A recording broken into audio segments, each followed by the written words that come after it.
ইন্দোনেশিয়ায় নজিরবিহীন বন্যা ভূমিধসে কয়েকশো মানুষের প্রাণহানির পর দুর্যোগের কারণ নিয়ে চলছে বিশ্লেষণ। বিশেষজ্ঞরা বলছেন, মানুষের কারণেই পরিবেশগত এই বিপর্যয় প্রাকৃতিক দুর্যোগ নয়, বরং লাগামহীন বন উজাড়কে ধ্বংসের মূল কারণ হিসেবে দুষছেন তারা।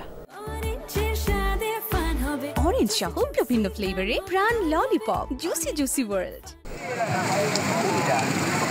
দেখে বোঝার উপায় নেই, এখানেই ছিল আস্ত একটি গ্রাম।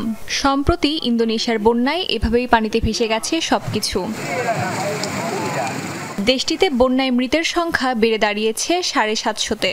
সবচেয়ে দুর্যোগ কবলিত সুমাত্রা দ্বীপে ঠিকমতো উদ্ধার কার্যক্রম পরিচালনা করা যাচ্ছে না। তা করা গেলে প্রাণহানির সংখ্যা আরও বাড়বে বলে ধারণা করা হচ্ছে।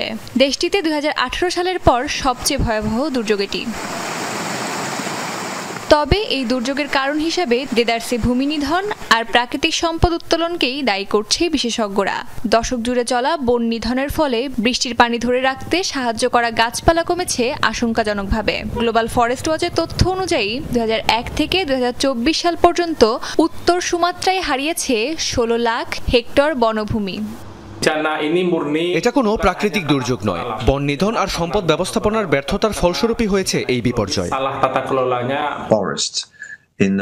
60-এর দশক থেকেই মূল্যবান কাঠ কাটা শুরু হয়। একসময় ভালো কাঠ শেষ হয়ে গেলে মানুষের চোখে আর বনভূমির অর্থনৈতিক মূল্য থাকেনি। এখন দ্বীপের মাত্র 25% জায়গায় গাছপালা আছে।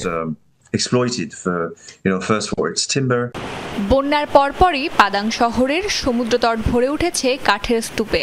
এর আগে এত অস্বাভাবিক পরিমাণ কাঠের গুঁড়ি দেখা যায়নি, দাবি স্থানীয়দের।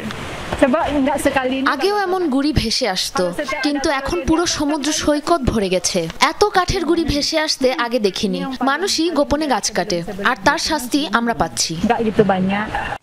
মাত্রাতিরিক্ত বন নিধন আর প্রাকৃতিক সম্পদ উত্তোলনের কারণে সুমাত্রার বিপর্যয়কে মানবসৃষ্ট দুর্যোগ বলছেন বিশেষজ্ঞরা।